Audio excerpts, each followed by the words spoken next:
أعوذ بالله من الشيطان الرجيم بسم الله الرحمن الرحيم ثاني عطفه ليضل عن سبيل الله له في الدنيا خزي ونذيقه يوم القيامة عذاب الحريق ذلك بما قدمت يداك وأن الله ليس بظلام للعبيد اللهم صل على محمد وآل محمد وعجل فرجه السلام علیکم ورحمۃ اللہ وبرکاتہ۔ اللہ تبارک و تعالیٰ کا شکر ہے کہ سورہ مبارکہ حج جو قرآن مجید کا 22 نمبر کا سورہ ہے، اس کی 2 آیات کی تلاوت کا شرف میں نے حاصل کیا، جن کے نشانات ہیں 9 اور 10۔ آیت نمبر 9 کا ترجمہ یہ ہے کہ تاکہ متکبرانہ انداز میں لوگوں کو راہ خدا سے گمراہ کریں، اس کے لیے دنیا میں خواری ہے اور قیامت کے روز ہم اسے آگ کا عذاب چکھائیں گے۔ یہ سب تیرے اپنے دونوں ہاتھوں سے آگے بھیجے ہوئے کی وجہ سے ہے، ورنہ اللہ اپنے بندوں پر ظلم کرنے والا نہیں ہے۔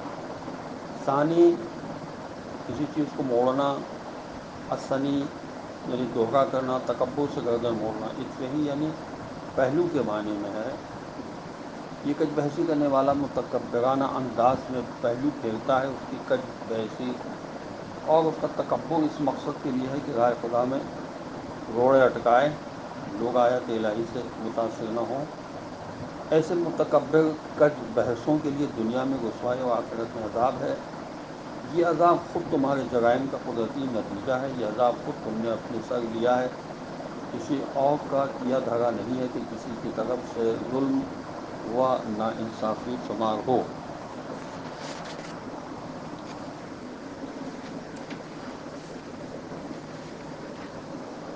خداوندہ، میں نے تجھے تیرے ہی ذریعے سے پہچانا ہے۔ یہ دعائیہ کلمات ہیں حضرت امام زین العابدین علیہ السلام کے۔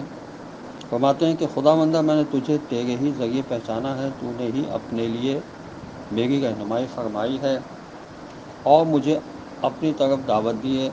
اگر تو نہ ہوتا تو میں یہ نہ سمجھ سکتا کہ تو کون ہے۔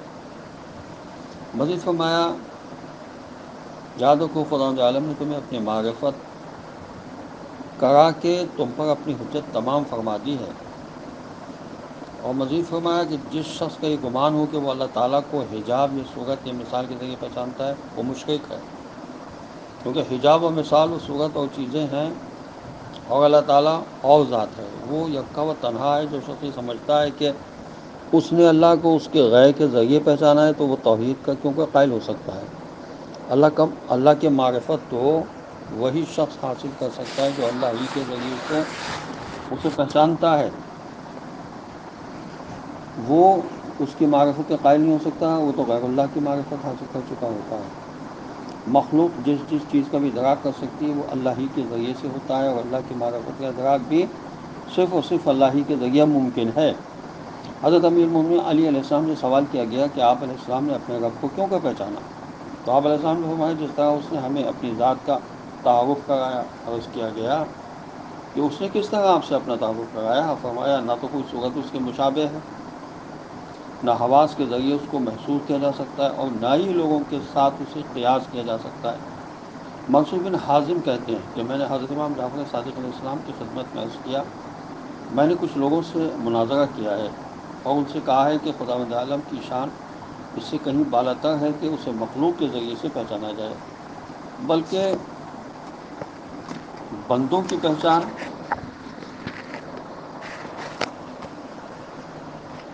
بھی اللہ ہی کے ذریعے سے ہو سکتی ہے۔ تو امام علیہ السلام نے فرمایا تم نے ٹھیک کہا، اللہ تم پر رحم کرے۔ جاسلیت یعنی نصارہ کے بڑے پادری نے حضرت امیر مومنین علی علیہ السلام سے چند سوالات کیے۔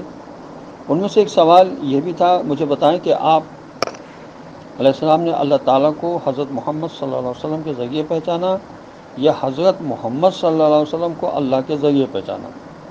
تو حضرت علی بن ابی طالب علیہ السلام نے فرمایا کہ میں نے اللہ تعالیٰ کو حضرت محمد مصطفیٰ صلی اللہ علیہ وسلم کے ذریعے سے نہیں بلکہ حضرت محمد صلی اللہ علیہ وسلم کو اللہ کے ذریعے سے پہچانا، کیونکہ اللہ تعالیٰ نے انہیں خلق فرمایا اور ان میں طول و عرض کی حدود مقرر فرمائے، بس میں نے پہچان لیا کہ خالق کے تدبیر کے ساتھ وہ پیدا ہوئے ان میں استدلال و الہام اور ارادہ الہی کا فرمایا، جس طرح اللہ تعالیٰ نے ملائکہ کو اپنی اطاعت کا الہام فرمایا ہے اور کسی مشابہ کیفیت کے بغیر انہیں اپنی ذات کا تعارف کرایا ہے۔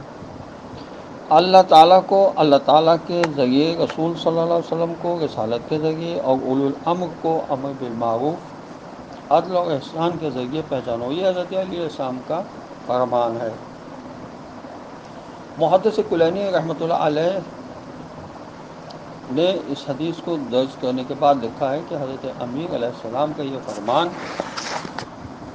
کہ اللہ کو اللہ ہی کے ذریعے پہچانو، یہ معنی ہے کہ اللہ تعالیٰ نے اشخاص، انوار، جواہر اور اعیان کو خلق فرمایا ہے۔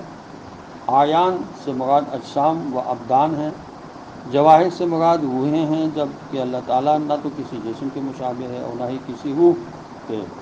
نیز احساس و ادراک کرنے والی روح کی تخلیق میں کسی کے امر و سبب کو کسی قسم کا دخل نہیں ہے، وہ ارواح و اجسام کی تخلیق میں یگانہ ہے۔ بس جب انسان اس کی ذات بابرکات سے دونوں شبہوں یعنی بدن و ارواح کے شبہات کی نفی کر دے گا تو اس وقت اللہ کو اس کی ذات ہی کے ذریعے پہچان لے گا، اور اسے روح یا بدن یا نور سے تشبیہ دے گا تو اللہ کو اللہ کے ذریعے نہیں پہچان سکے گا۔ شیخ صدوق علیہ الرحمٰن نے اللہ تعالیٰ خود اپنی ذات کے ذریعے ہی پہچانا جاتا ہے فرمایا ہے، یعنی عنوان بھی قائم کیا ہے، اور اس میں چند احادیث کا تذکرہ کرنے کے بعد لکھا ہے کہ اس بارے میں مناسب بات یہ ہے کہ یہ کہا جائے ہم نے اللہ کو اللہ ہی کے ذریعے پہچانا ہے، کیونکہ اگر ہم نے اللہ کو اپنی عقلوں سے پہچانا ہوتا تو یہ بات بھی پیش نظر رہنی چاہیے کہ اللہ تعالیٰ عقلوں کو عطا کرنے والا ہے۔ اگر ہم نے اللہ کو انبیاء و مرسلین اور اس کی حجتوں کے ذریعے پہچانا ہے تو یہ بھی مد نظر ہے کہ اللہ تعالیٰ نے ان برگزیدہ ہستیوں کو بھیجا ہے اور حجتیں قرار دیا ہے۔ اگر ہم نے اسے اپنی ذات ہی کے ذریعے پہچانا ہے تو یہ سوچنا ہوگا کہ ہماری ذاتوں کو منصب شہود پر لانے والا وہی اللہ تو ہے، لہذا ماننا پڑے گا کہ ہم نے اللہ کو خود اللہ ہی کے ذریعے پہچانا ہے۔ السلام علیکم ورحمۃ اللہ وبرکاتہ۔